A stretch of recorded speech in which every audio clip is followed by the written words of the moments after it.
Hello and welcome to the Boeing 737 here by PMDG in Flight Sim. This video will also apply if you are in X-Plane using the Zebo 737. I happen to be in the Dash 700 here, but it doesn't matter if you're in the Dash 800, the Dash 600, or even the Dash 900. They're all the same 737. They've just got basically a few extra rows of seats, making it a little bit longer.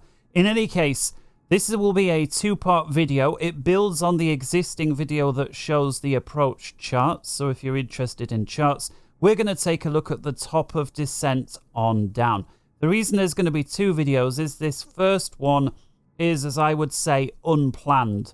And it's not often. I imagine most people will be flying unplanned, but we can learn some principles and concepts in this video that we can then later apply onto the planned approach, because there'll be a lot more going on planned. And all that I mean by planned is we've gotten a flight plan from A to B with all the approach procedures and everything like that, which will normally be the way you'd fly. Certainly in real life, you'd fly like that all the time.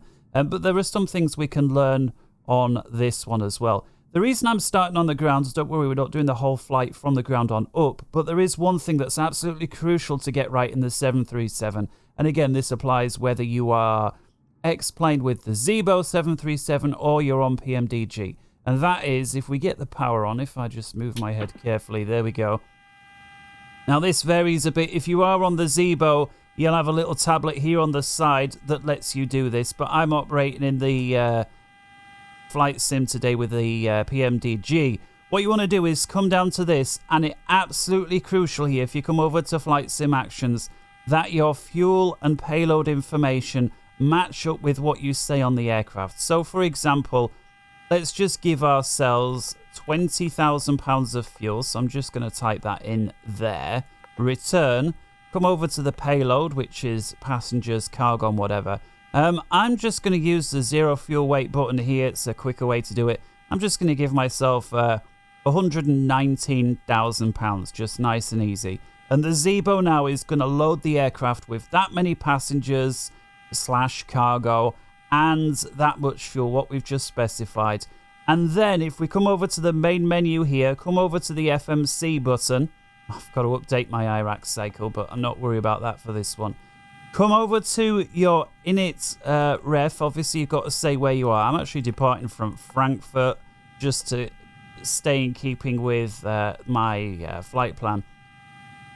Fill, the usual stuff in the route. Obviously, we're going from Frankfurt, in this case, to London, EGLL. Put that in there. The flight numbers.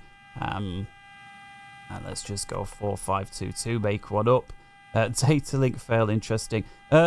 Runway, again, what we're expecting. I'm going to leave that out for now, because what I really want to show, if we come over now to the init ref page, once we've got those bits of information in, it is crucial that these figures match. So if we take a look at zero fuel weight, we know is 119 because we just told PMDG that's what we want. Now, depending on how you load fuel and passengers onto the aircraft, whether it's Flight Sim, whether it's X-Plane, whatever, the way that you arrive at this figure may not be as easy as just double clicking, although often it is. I recommend doing that unless you're trying to do it completely properly and you know for sure you've gotten the right numbers, because if this is wrong, it won't work. Also make sure that your fuel is reading correctly.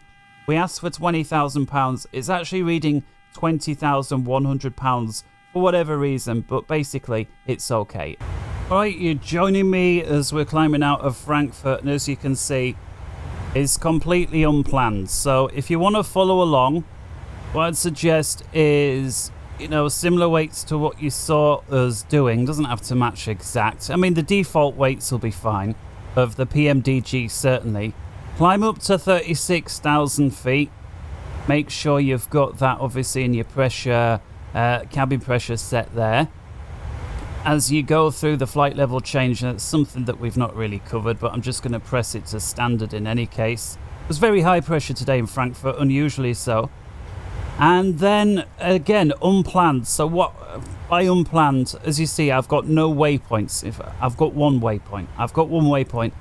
And we are flying, if we look on the legs page, directly to London. LON is the VOR beacon at London, and to remind ourselves, if we take a look on the charts, we were looking at this at the other video.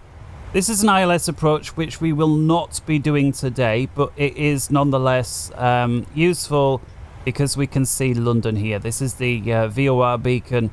You know, and judging by this, it's like about a mile north of the main of the airport, maybe 2 miles north of the southerly runway.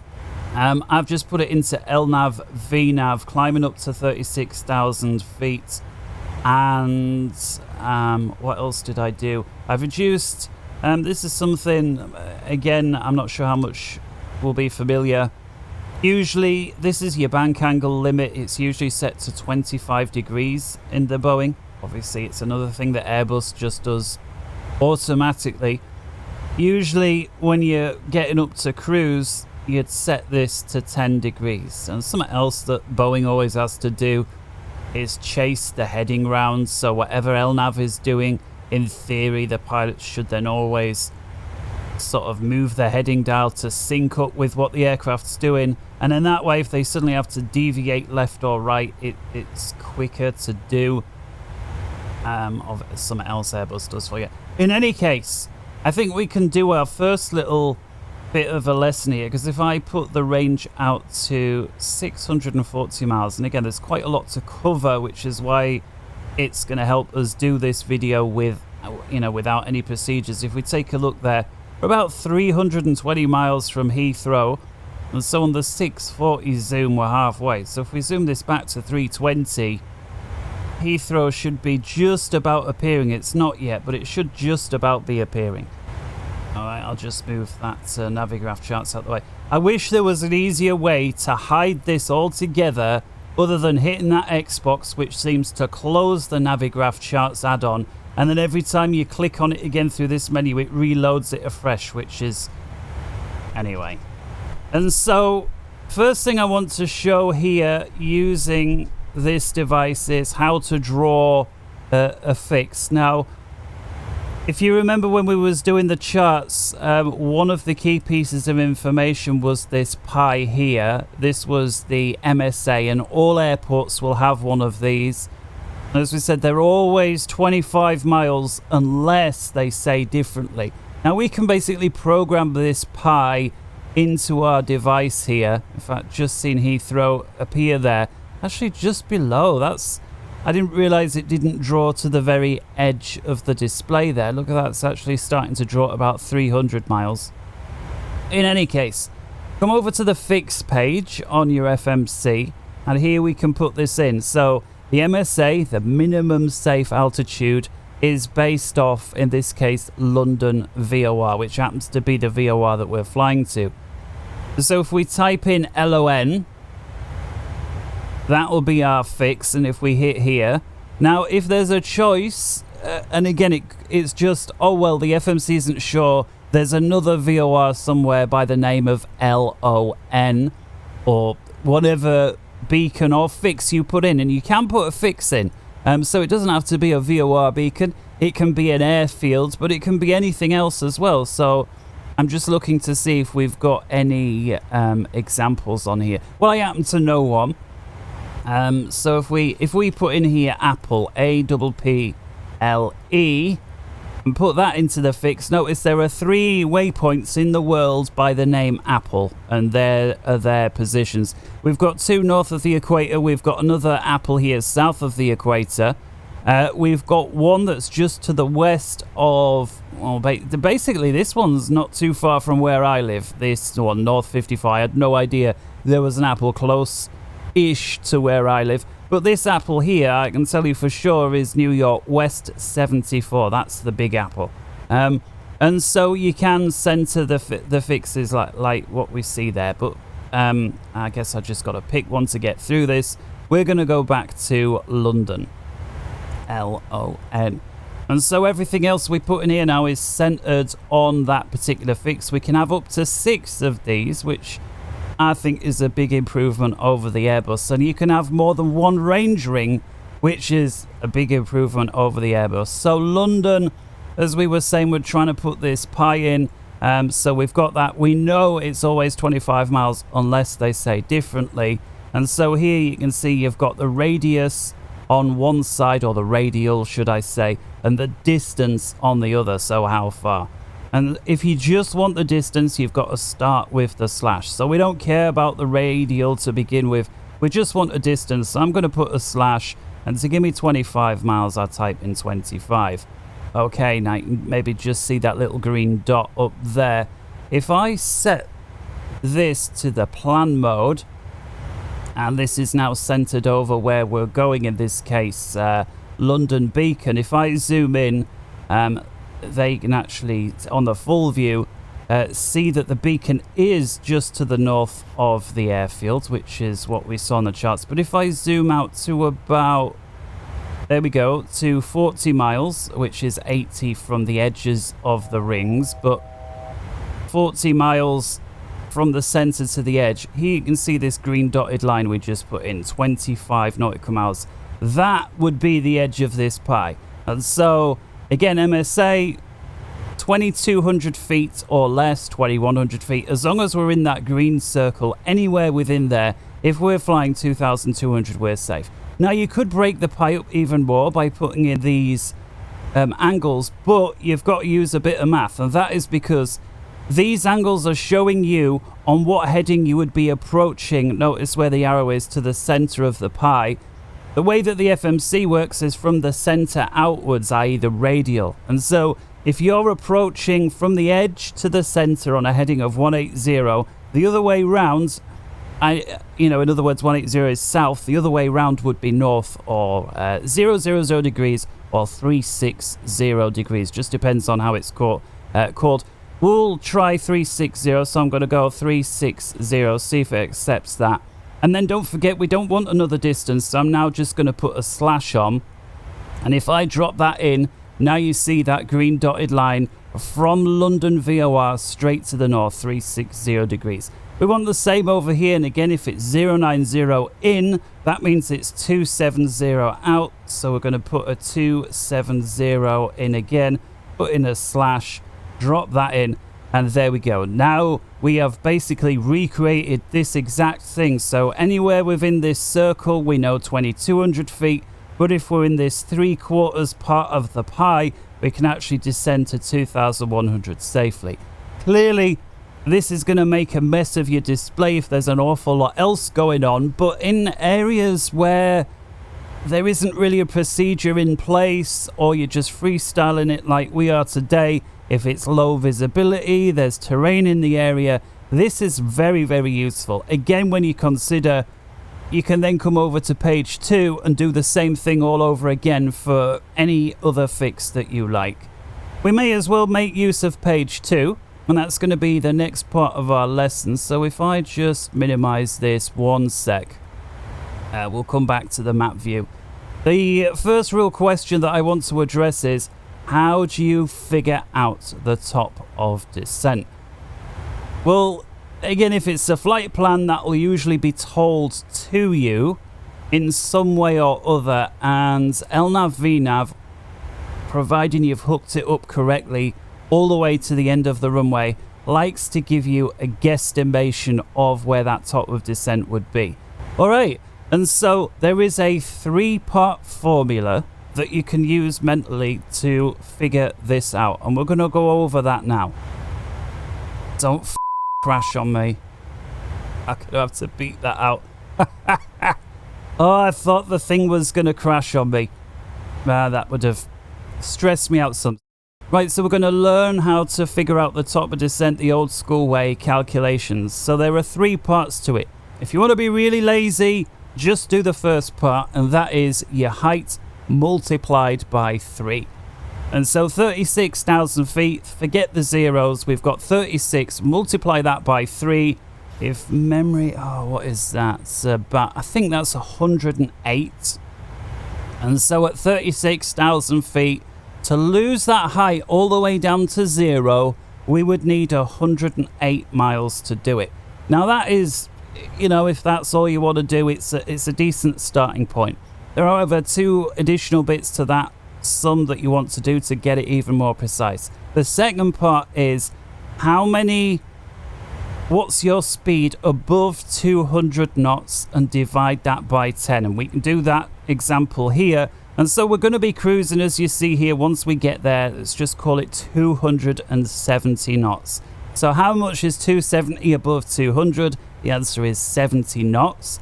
We divide that figure by 10. So 70 divided by 10 is 7.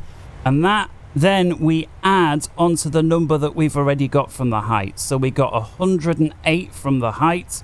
We add 7 on for the speed, and that gives us 115. So we need to lose both the height and the speed. We need 115 nautical miles to do that. And again, that's to get us down to 0. Now, if the runway is 1,000 feet high, clearly we need to think, well, we're not actually needing to lose 36,000. We need to lose 35,000, so you'd have to adjust accordingly.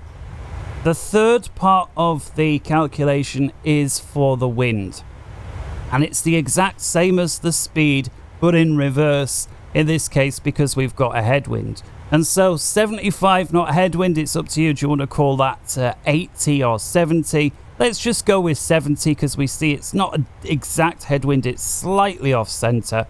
And so if you divide the 70 knots again by 10, that gives you 7 nautical miles. And because we're flying into it, because it's a headwind, we actually reduce that. And so the figure we had, I think, was 115 nautical miles so far.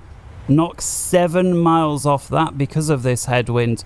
And that leaves us with 108, which is actually, this wind figure here actually wipes out the speed because they're both, you know, one's giving us 70 knots. The other one's taking the 70 knots away. In other words, if there was no wind and we were doing 200 knots instead of 270, we would still be flying at the same speed because basically one's cancelling out the other. Obviously, if you've got a 70 knot tailwind, that's going to give you even more miles to descend. 108 miles to lose for the height, so 36 times 3 is 108. We're then adding on 7 miles because of our speed, because we're 70 knots above 200. We're then reducing 7 miles because we've got this 70 knot headwind, and so we're left with 108. And so what you want to do is center that 108 miles on the runway. Now, which runway is it? Let's just use Heathrow. So we'll go EGLL. We'll drop that in there. And what we're going to do is put a ring round there at 108, 108. And that ring is here, this green dotted line. And that is where ideally we need to begin our descent. If we want, let's just call it the perfect, most fuel efficient descent.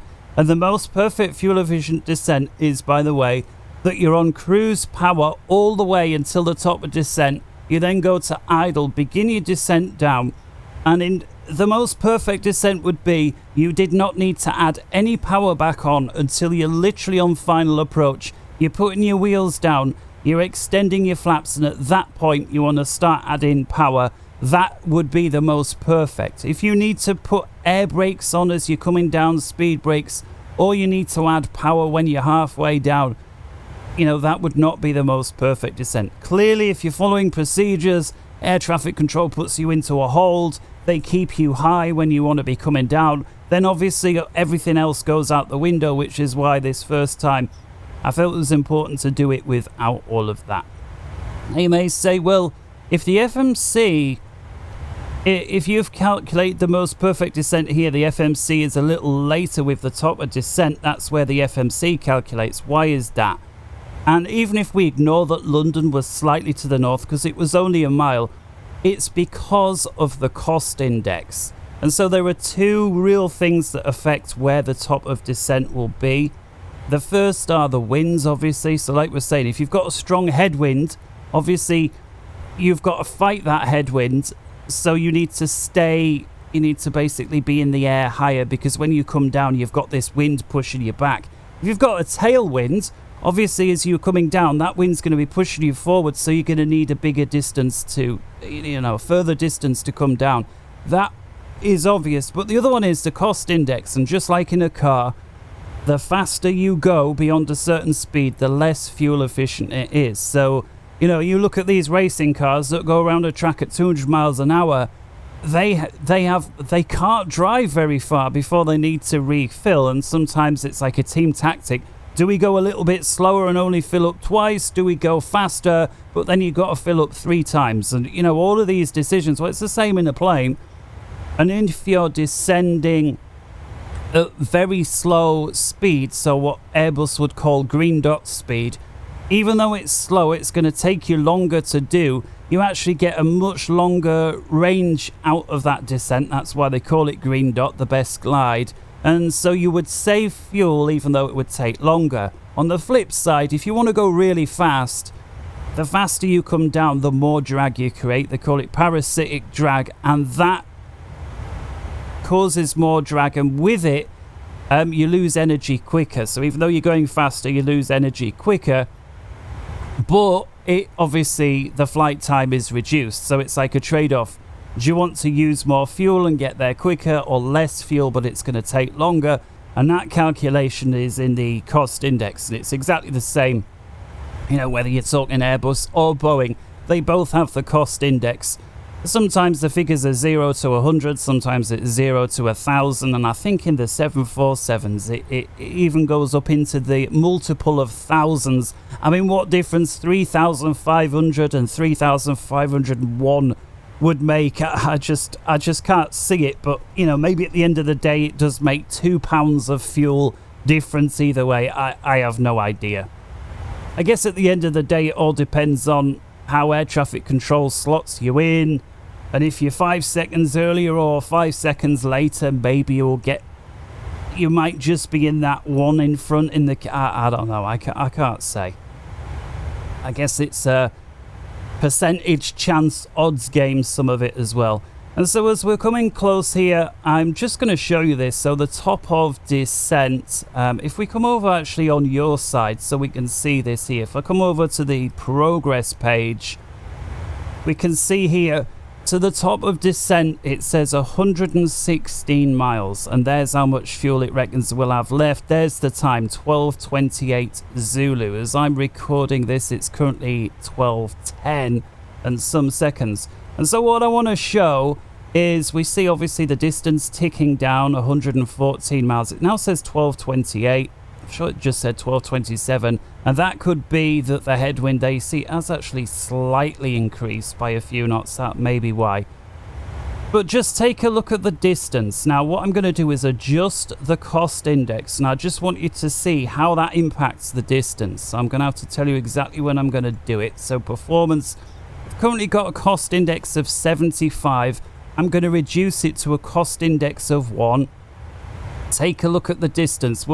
I'll put it in as 110. There we go. Exec 110. Now look at the top of descent. It changed from 110 miles to 85 just by pressing that. And if we take a look now, we can see actually FMC is giving the top of descent slightly outside of the circle we've drawn. So again, depending on cost index, which is how fast the LNAV VNAV wants to take the aircraft, is, you know, going to impact where the top of descent is. And so again, if you're playing with this number 25, okay, notice that's a little increase. If we go to 55, we're currently at 100 miles exec. Sometimes it takes a moment for the calculations to come through. I don't know why it was so quick the first time we did it, but at 55, you see we're already back up to 100 nautical miles, and we're out, you know, we're beyond the top of descent point again. And so that's the point there I wanted to make. Is something you're going to want to think about. And obviously the cost index is a figure that's going to be given to you in your flight plan if you're doing it that way. But if not, obviously it's one you can choose. Generally speaking, you're not going to ride around right up against the barber pole all the time. If you've got a strong headwind, you may have to go close to the barber pole. Kind of like today, we've got this horrible headwind, you know, in real life. Frankfurt to Manchester today, obviously, is going to take a little longer. So maybe a little late getting to Manchester, but obviously coming the other way, they've got that tailwind back. So they're going to make up that time if... You know, and I remember when that was the flight I did, Manchester to Frankfurt. And the pilots would say we sometimes do 3, on some days 4 flights in one day. So they're back. And so, you know, if the same aircraft, the same crew's doing it like that, clearly the way that the wind is blowing is going to hinder them one way and help them the other way. So the next thing, as we said, it's going to be unplanned procedures. So if we come over to the depart arrival page now for Heathrow, click on the arrivals. We've got the ILS procedures here to begin with. Looks like if we come on to the next page, we've got localizer procedures. Then down here, we've got LNAV procedures. Now, we're ignoring all of those because we're not doing procedures. Notice at the end, we've just got the runways, and there are 4 at Heathrow, yeah? There's 2 physical pieces of concrete. Each end, that's 4 runways. So 9 left, 9 right, 27 left, 27 right. We're going to pick 27 right just because it's in keeping with what we were looking at the other day on the charts, but we're not using it for the ILS. And so to do that, just come all the way through into the end and select just the runway without any procedure. And when you do that, you'll be given 2 options here. It wants you to put 1 point, to pick a point. How far from the end do we want this point to be? And you can have 1 mile, you have 3 miles, you can have, you know, 15 miles, whatever. I'm sure there is a upper and lower limit, but let's go with a somewhat typical 8 nautical miles. So I'm just going to put 8 and drop that in there. And then notice here we've got FPA, which is flight path angle, and all that says is how steep, right? 3 degrees is obviously the standard descent profile for aircraft, but if you want, you could make it more shallow. You could drop it in at 2.5, or, you know, you could increase it. You could give yourself a 4-degree flight path angle. And all that's saying is this is going to draw an imaginary waypoint, 8 miles in this case, off the end of the runway. It's going to be in line, and the flight path angle is then going to depend how high is this point going to be. And the FMC will automatically work out the height based on the angle that we want, a bit of trigonometry that we don't need to worry about. And once that flight path angle is in place, that's then going to be the point that we're going to aim for. So I'm going to do that. 8 miles off the end of the runway, 3 degrees, okay. And now if we come over to the legs page, notice we're still going to London, but we've now got these new waypoints. We've got the RX27 right and then the RW27 right. RW is always the runway out in Boeing speak. RW27 right. The RX, so this is going to be basically our final approach fix. It's the one that we've made up. And instead of now going direct to London, I want to head towards this final approach fix so then I can turn into land. I said I was going to make it simple with no procedures. There's no procedure. Notice for that 8-mile final to work out on a 3 degrees, the FMC has worked out we need to be 2,680 feet high. So that's what we're going to do. So we'll drop that right in there. Bang. Right, as we're getting closer to top of descent, we're going to increasingly get busy. Something else you need to do in the Boeings that you don't need to do in the Airbus is tell it, actually works a little bit better without track A, I think, for the tutorials. We need to tell it how high is the landing altitude. Some pilots I see on sim set this right at the start, so they would be departing Frankfurt, which was 400, and they would set it for Heathrow straight away. I just think that's bad practice, because if you do lose an engine or whatever on departure from Frankfurt, you need to return to Frankfurt, and so you would, in my opinion, have that set for departure. You would only change this basically like now. We're coming up not too far from top of descent, or we're over halfway, whatever. So at some point you just update it. And I'm sure it'll be in the checks. But for now, I've got master caution light there for some reason. We'll clear this. What was the master caution? Fuel notification, and that's just that my center fuel pumps, the center fuel tanks are empty. There we go. So that deals with that. All right. So to get the elevation, you know, there's a couple of different ways of showing it, and I believe both the airport page as well as the ILS page show it, maybe even your arrivals page. So if you come onto your airport page, the height that you are interested in, I mean, you can just take it off one of the ends of the runway here. So 78 feet, this is actually the runway we're landing on. And so if we round 78 to the nearest 50, that's going to give us 100 feet. So I'll put that in there. if you're looking on the ILS page, you see the same thing there, runway 78, that's what we just saw, airport elevation 83.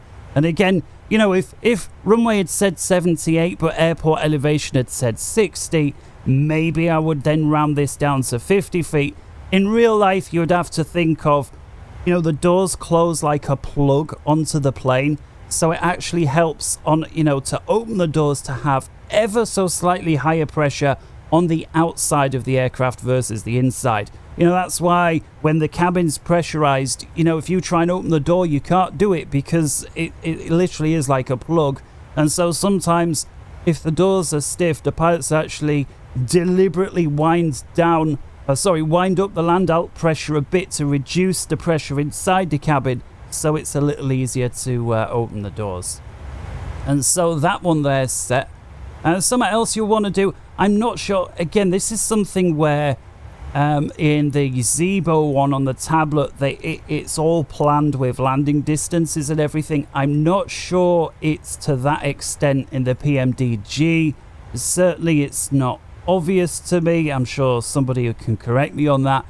But when we're taking a look at the airport page here, we're going to just figure out roughly how hard do we need to brake. Well, it's a 12,800 foot runway, which is huge for a 737. You know, this could, you know, this is for like a fully loading 747 or an Airbus A380 to take off on. You know, it's one of the longest runways. The only time I see really that you get longer runways than this is when it's higher up or in very hot countries or both. And so this, you would be able to, no doubt about it, get away with the minimum the minimum auto brake setting, which is setting number 1 here.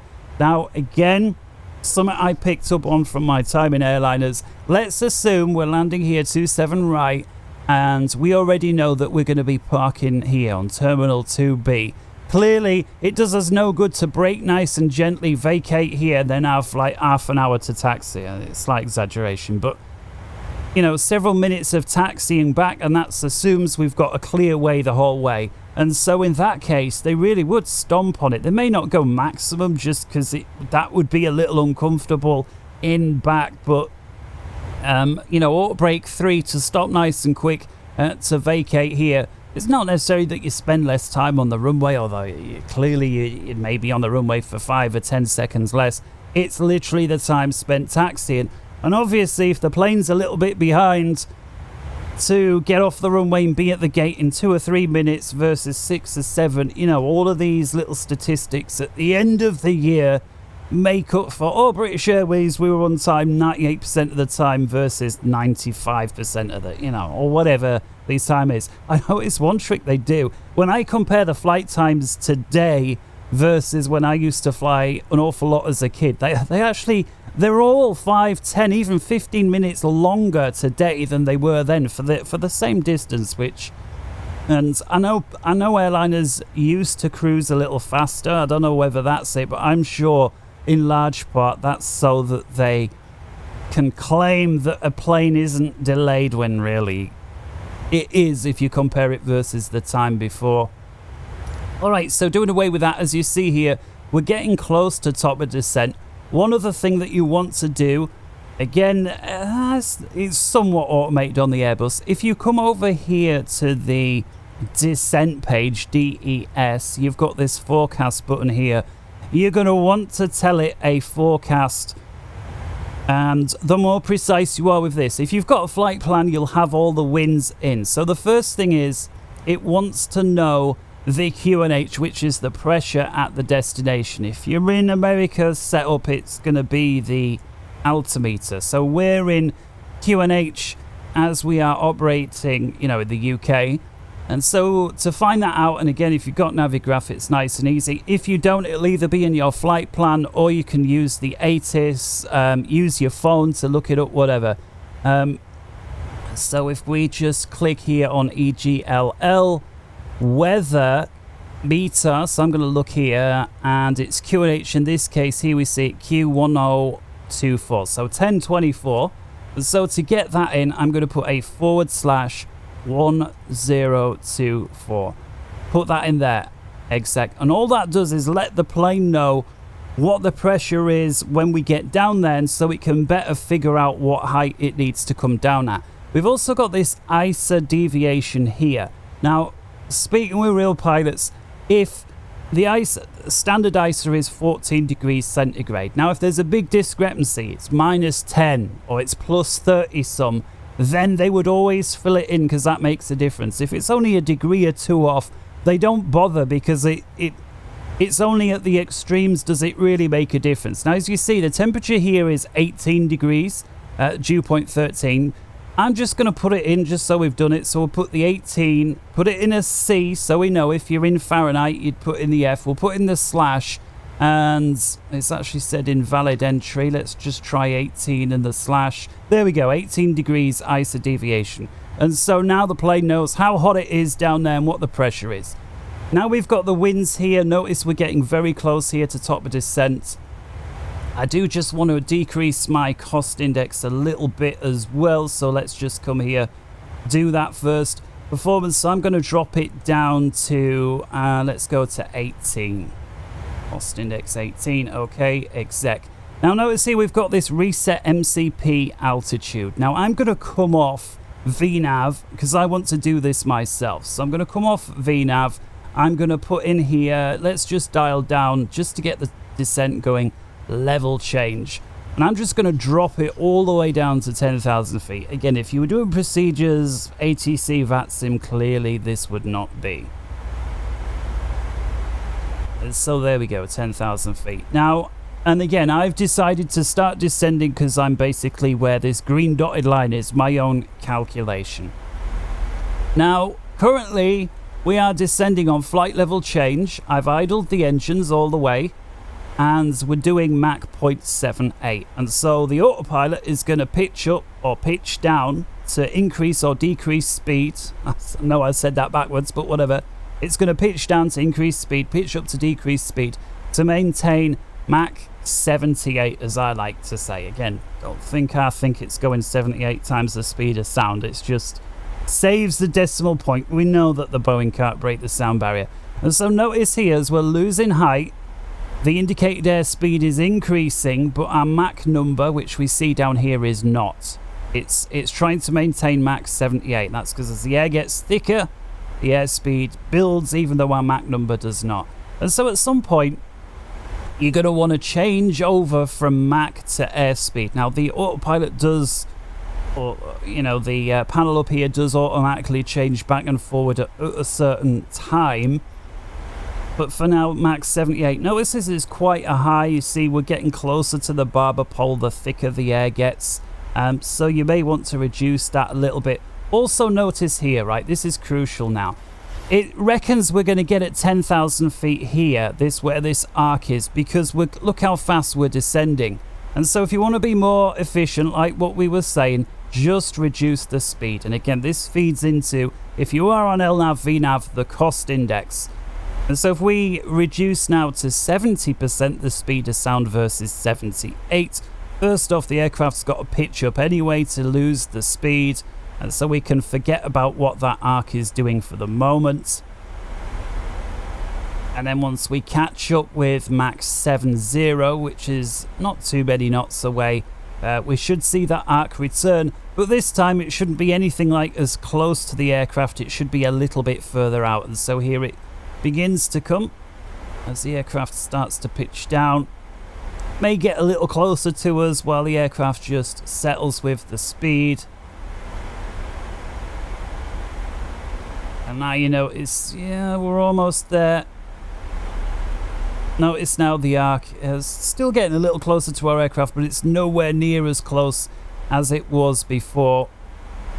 And again, this is a figure that if we want to be more efficient, so you say, do you know, it's still a little bit too close to us. I want it to be even further away. You can continue reducing the speed. Now, you can't do that forever. Clearly, at some point, you're going to stall. The exact speed, if you're an Airbus, is green dot. That is the furthest away you could get that arc. The 73 doesn't have green dot speed shown, but it's very easy to figure out. And that is just, if you see a flaps up indicator, add about 5 or 10 knots onto that, and you're right on green dot speed. If you Don't have a clue what that is, just shoot for 210 knots. You're going to be very close to it and then you'll see it. So let's just, for argument's sake, do that. So I'm going to switch over from Mach here to airspeed 283, the changeover, and I'm just going to drop this to 210. And in real life, you're not going to be doing 210 knots at this particular height. Now, see, we've actually got caution to say it's going to struggle to fly us at 210 knots. That could be that we're quite heavy still, so we'll have to see. And so notice this is obviously going to slow us right down, unusually slow. Probably air traffic control would get upset at you for flying this slow into such a busy airspace. Yeah. Alright, so next thing, I realized we didn't really have time to do this because there was so much, so let's do it now. You've got your winds, and again, this would be given to you. Now, in real life, what you'd do without the charts is you'd take the wind and you'd half the height and half the wind. So at let's just say here, 25, it's 60 knots. So let's say altitude 130, which is flight level, you know, it's just 13,000 feet. Okay, you'd put in the wind, so let's just half it, 288 at 30. And this is going to help, if you're on LNAV VNAV, figure out the best way to descend. It doesn't have to match exactly, but if you think there's a 60 knot headwind and you're not exactly sure where it is, so you guess, oh, well, it's 50 knots. That is still going to be a massive help to the autopilot versus not telling it anything at all. And so, you know, if there is a strong wind and you can sort of guesstimate where it is, then great. If you've got the information, better. If you don't, I'd say the rule of thumb is half the height, half the speed. And then once you're very low down, what we can actually do, and by the way, you don't have to put an altitude for where you're beginning from. The autopilot already knows that the height, the speed, and the direction of the wind, it already factors that in. And then the last one, if we take a look at the weather down here, 260 degrees at 13 knots. And so what I like to do, put a 0 in front, and we'll say 1,000 feet. And what I'm going to do is take this and increase it somewhat. So I'm going to go 260, and instead of 13, I'm not quite going to double it, but I'll increase it to say 20 knots, and we'll put that on. And so all that this is telling the FMC, the autopilot, is it's got a vague idea of which way the wind's blowing. And again, this is more, although this is just pure guesstimation, this is going to be more accurate than if I leave it at 0. And again, it's, you know, you can see here 13 knots. The higher you go, we know it gets a bit stronger. 20 knots is going to be a lot better than 0. It may not match exactly. It may be 13 knots. Maybe it's 25 knots. But in any case, that's going to be closer than 0. So we'll get rid of that. As we continue to descend here, we do also have our vertical situation display. So if you press this center button twice, here we see our vertical situation display here. So it's always left to right, which is helpful. Got the aircraft here with its current height and any waypoints along the way. Now, as you see, we basically don't have any because we're going straight to the final fix. In real life, you'd have multiple waypoints. You'd also see their restrictions as well. So it makes it very easy to see if you're threading it through nicely. As you can see, our arc here is in about 40 miles time. And again, that is based on 10,000 feet. And we are coming down very efficient here. Actually, 210, as you see, the speed was not a problem at all. And so let's now take a look, legs page. We need to be 2,000, let's just call it 700 feet by the time we get to this fix. Notice it's 62 miles away.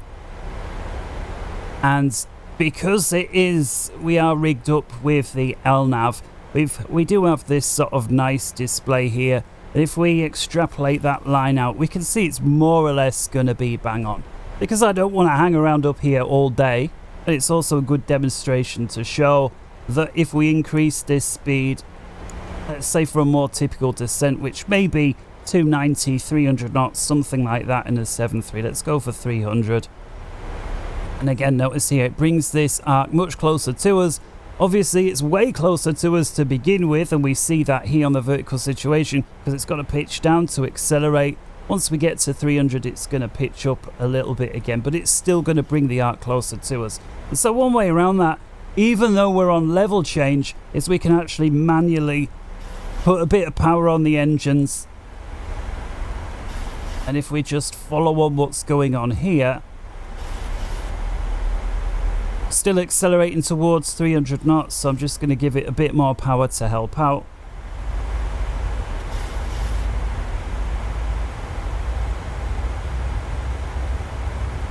And then what you can do with level change is manually adjust your throttle, especially if you are trying to attain a certain speed. So here we go. So I'm just bringing the power back a little. Notice here now where our vertical situation display is here, it's bringing us close. Now, one thing I didn't do as well was in real life, this is done automatically. I'm not sure why the PMDG is so far off on this, because it's brilliant in every other regard. And that is the flight level changeover to altitude. Now, it always seems to default to 18,000 feet or flight level 180. That's obviously how it is in the US. To get the changeover height from whichever airport you're at, if you come over to the approach page, it might say, there you go, so transition level is given by ATC. The transition altitude is 6,000. So the transition level is when do you change over on the way down. The transition altitude is when do you change on the way up. Because we're not using ATC, I'm going to use the same figure, which is 6,000 feet, flight level 60. And again, I believe this is on the Descent Forecast page. So if we come over to the Descent page, click on Forecast, and yeah, there we see it, transition level. And so we're just going to go 60, which is again 6,000 feet. Put that in, and now notice this, this notification goes away that's bugging us, telling us to change over. And again, that's something, especially if you're online, you're going to want to get right. And so with it, we'll go. Let's go to the init page now. We'll take a look at the approach, because things are happening quickly. Notice here, with our current thrust setting, this here looks like we're more or less in line. I think I'm just going to reduce the thrust slightly, and that is because once we get there, we need to level out and we need to slow down. And by there, I'm talking 10,000 feet. In fact, let's just go idle thrust, because we are getting relatively close. Progress page. Let's keep an eye on your side. So from the final approach fix that we put in, we're 44 miles away. From the runway itself, we're 52. So again, in here, I'm just going to, whatever page you're on, come over to the init page. We're going to have to decide what speed and flap setting to land at. We've got the weight here. This is our current weight, 133.3, not what it estimates we're going to be landing at. The further away you do this calculation, obviously, the more off it's going to be. Quick way to sort of see is take a look at your current fuel and see how does that differ with, what it's estimated to be there. So Heathrow, it reckons 13.8. We've currently got 14.2 or 14.3, so it's only £500, but still, if we knock 500 off 1333, that's going to be more like 132.8. 132, come on here, 0.8. Now take a look at the speed, see if that changes. And there we see flaps 40, we lost a knot based on that. I don't think we need flaps 40. Let's go with a flaps 30 approach, press on it once, down select. And so now, based on that, that's our landing configuration. We see it here. Reference is flaps 30/136. It's just read it off there. That's just to remind us. And another thing we want to do here, we've got the wind correction. And so it's always 5 knots. And usually, unless the wind is above 15 knots in whatever direction, and then you divide the wind by 3. That's a basic way of doing it. And so if it's a 20 knot wind, for example, divide that by 3. That's almost 7 knots. You'd put 7 knots into the wind correction. It's just so your approach speed is higher, so that if the wind suddenly switches or whatever, you've got a little bit more wiggle room. So here we are now, 10,000 feet, doing 300 knots. I said things were going to come close. Usually you'd leave this particular screen on the side of whoever's flying or landing, and on the other one, in this case the right side, you would have the legs page. And so at 10,000 feet, again, LNAV VNAV would do this for you, but we're doing it ourselves. We would reduce 240, and then we would wind the altitude down. And in this case, we're going to go for, I'm going to slightly undershoot the 2000s, because I can't put 2680. I can only either put 2600 or 2700. So I'm going to go for 2600. I'm not entirely sure that's legal, but it's just to be on the underside. And as our speed gets, I don't know, I think about 260, I'm going to hit level change. Want to make sure that the autopilot doesn't start putting power on. There we go. And that's now once again going to pitch for 240 knots and then take us down to 2600. As you see here, it does gently start descending even though you're not yet at 240. So that's why I delayed actually pressing that button until I was 260. So it's relatively close, and there we go. One of the features of the Boeing is you can preset the pressure before switching over. I don't know why Airbus doesn't let you do that. Let's get away with the vertical situation display there just so we can zoom in. Notice we're well inside this big pie, this circle that we drew. So if it's thick fog, we know if we're 2,000, I think it was 100 feet, we would be safe.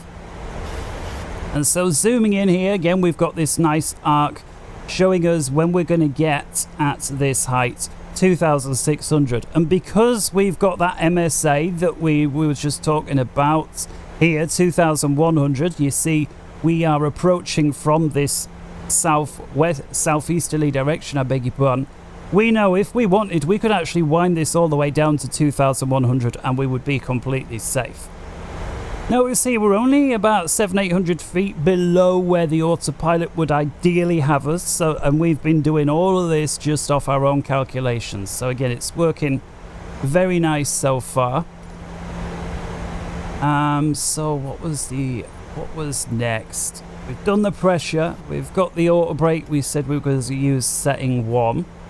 We see here when the flaps need to begin. So again, if you were trying to just guesstimate the most efficient way to fly, green dot speed as Airbus calls it, you'd get the flaps up speed here. Let's call it something like 203, 204 knots, and 5 or 10 knots onto that. So I would fly around 210, 215 knots, somewhere within there, and that's gonna, that's gonna be the best glide. You don't want to get below flaps up speed because that's getting behind the curve, as they would call it.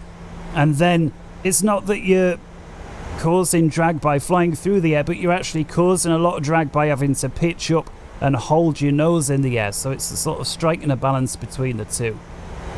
So inside this circle here, what was the range on this? Oh, this was the range here, the 25 miles. We see it there, as we were saying. And so another fix that you often see pilots do, and it is helpful just for situational awareness, especially flying lots of different airports, is to put a marker 5 miles off the end of the runway. What was traditionally the outer marker, we used to have those 3, you used to have blue light outer marker, and it would go do do do do do when a plane flew over it. Obviously with all the modern cons these days, that's one of the things that they did away with. But you can still put a graphical representation of where that point is, and that 5 miles is basically, if your wheels aren't down yet, put them down, and be ready. And to do that, again, come over to the fix page, just find a blank spot, in this case page 3, and the way that you type it is very different to the Airbus. In the Airbus you put the airport, the runway number, and then is it left or right. In Airbus you just in Boeing you just put runway RW for runway, then the number, then the letters. So we're landing 27 right at Heathrow. So we put RW for runway. Come on. And then 27 right. And it you may say, well, how does it know versus any other 27 right? And the answer is because it knows where we're going. It knows we're going to Heathrow. So we put that in. And so that's now identified there. And to just put a 5 mile again, it's slash, because we don't care about the radial from the runway. We just want to put a distance marker of 5. And so there we go. Now we see this little green dotted line here, 5 miles away. So when we fly through that, if we haven't already, we put the wheels out. Oh yeah, that was it here, the changeover now to local pressure. And so I have forgotten, so I'm just going to come over to the descent forecast. It's QNH 1024. Now I said we could dial it ahead of time, and we can. If you take a look here, notice down here we've got the pressure HPA, so I'm just going to go 1024. Notice we're still uprated in standard, but if we now press this to change over, it's right there to 1024. And again, the autopilot knows to expect that differential because we told it on the forecast page that that's what's happening. Back over then to the legs page, just because we can refer to it easier here. Init page, obviously this now should stay the same. And again, you'd keep it there just in case, but just find it easier here. And so, again, we're going to hand fly this approach. No ILS. Obviously, charts, you would tune the ILS in. Notice here, we're getting close to our height. We've still, if we zoom in, actually zoom in one stage more. So there's our final fix. We're almost at our height. I'm going to make sure the auto throttle does not start powering up for 240. So I'm actually going to disconnect now. And clearly, if you're doing procedures, auto throttle, you know, most of the way, if that's your thing. I want to hand fly it now. And so once we reach our height of 2,600 feet, now that we are getting into London, we've then got a few miles there. It's not going to be many, maybe 2 or 3 to lose the speed, because we're currently at 240. Before we begin that 3 degree down, we want to be at least flaps 2, maybe even flaps 5, depends how heavy you are. Because otherwise your speed will actually run away with you and you won't be able to slow down unless you use speed brakes. You don't really want to be using speed brakes on final approach, because that kind of shows you've really screwed. So here we are, 2,600. Autopilot's leveling off and we're going to use this to slow down. 2,500, so the radar has kicked in. That may come and go just because it's a radar measuring device, and as you go over the top of buildings it will influence that, hills obviously. And so here we go, I'm going to go flaps 1 because we're getting close to the speed here, and I'm going to wind this back. Bug speed they call it. So bug speed is whatever your flap is, just match it here accordingly. So in this case flaps 1 is 183, and we're about ready to turn final. I'm going to let the LNAV turn final and then I will disconnect. And remember, we're going to be at the perfect height here at 3 degrees. Let's go flaps 2 and flaps 5, and I'm going to go bug speed, which in this case is about 164. Put a bit of power on now, disconnect the autopilot, and we should now be, there we go, in line with the runway with a nice 3 degree down. And because I'm hand flying it, I'm going to have my hands full, so I'm just going to do a few bits here. I guess I could put the track on. We'll put all the lights back on. I realised I didn't turn the landing lights off from before, never mind. You want to put your height in now for missed approach. I think it's 3,000 feet for Heathrow. Final approach is, I think it's 269 degrees these days. Let's just go with 270. Set your bank angle limit back up to 25. Should have done that on the descent. Anything else? Oh, engine switches to continuous relay. So if one of them flames out for whatever reason, it's automatically going to try and light up again. And so now if we come back in cockpit, I tell you what, I'm going to just reset my view, get my track IR back on, apologies, while I recenter it. There we go. So notice now we've got this green dot here on the display, the 5-mile ring that we put, and because we don't yet have the wheels down, we're going to do that, and with that go flaps 15. And with that I'm going to reduce the speed again. Really need an extra hand. I do have my speed set for X-plane on the joystick, very helpful. Don't have it here. So 153, and again you can see that is bug speed on the left side there for the flaps 15. And then usually by the time you get to 1,000 feet radar, you want to be fully configured. So I'm going to go flaps 25, flaps 30, ref speed, which we know is 136 plus that 5 knots that we said. So I'm going to go 141, and then I'm going to worry about flying the aircraft again. I realize I'm doing a lot of this all at once trying to do the tutorial. Perhaps should have kept the autopilot on for the approach, but never mind, we've done it now. And so putting a bit of power on now, we want to speed brakes, arm those.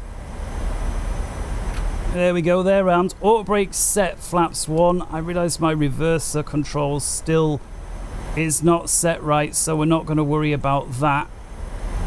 2 whites, 2 reds on the left side. Now we've got 3 whites, so we just want to reduce the throttle. There's 2 whites again, so put a bit of power back on. And I'm flying the speed and I'm using the thrust to basically, rather than speed up and slow down, I'm actually using it to go ever so slightly higher or lower. 300.